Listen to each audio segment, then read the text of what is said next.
My new ground floor apartment is weird. The bedroom is massive, so I put my TV on a dresser at the far end. Despite a remote quirk, it worked fine. I'd leave it on the nightstand next to my pillow.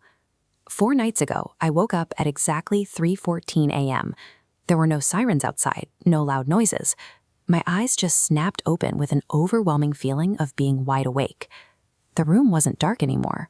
A stark, unnatural, pale light was pouring out from the TV I had distinctly turned off before I went to sleep.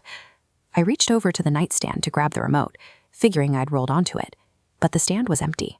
The remote was all the way across the room, sitting on the dresser right next to the glowing screen. I squinted at the monitor. It wasn't playing Netflix or YouTube. It was a grainy, black and white image, a top-down feed that looked like a feed from an old security camera. In the center of the static was a rectangular outline covered in wrinkled fabric. I recognized the cheap geometric pattern immediately. It was my duvet cover. I was looking at a live feed of my own bed. My heart started hammering against my ribs. To prove to myself I was hallucinating, I slowly raised my right hand. On the screen, a pale, grainy hand raised up from the dark lump on the bed, matching my movement in real time. I threw the covers off and scrambled back against the headboard, staring straight up into the darkness. I was looking for a camera lens, a blinking red light, or a hole in the ceiling, anything. But there was only smooth, flat drywall. I looked back at the TV. The screen showed me perfectly, pressed against the headboard, looking up at the empty ceiling. I was standing between 2 realities, a ceiling that was completely empty and a screen that insisted I was being watched from that very spot. Panic set in. I jumped out of bed, ignoring the remote, and ran across the cold floor toward the dresser. I grabbed the thick black power cord from the back of the TV and yanked it out of the wall socket with everything I had. The plug hit the floor with a heavy thud. The cord dangled lifelessly. The screen stayed bright.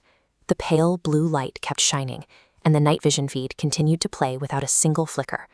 The TV was no longer connected to the building's grid. It was drawing power from somewhere else entirely, broadcasting a signal that didn't require a cord. I stood frozen in front of the screen, a tiny, terrified figure at the bottom of the frame, looking up at the invisible camera.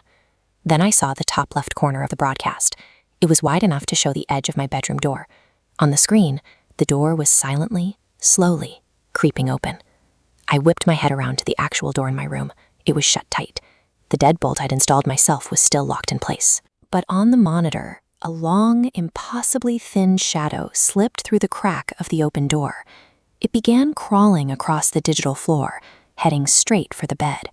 The deadbolt didn't matter. The shadow was already inside the room on the screen, its elongated limbs dragging across the floor toward my pillows. I couldn't move.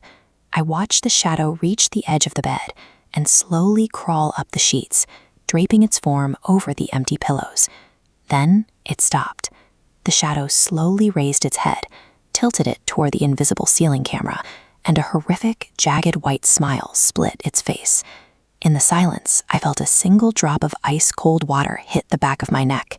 It fell straight down from the ceiling. The wetness on my skin was real,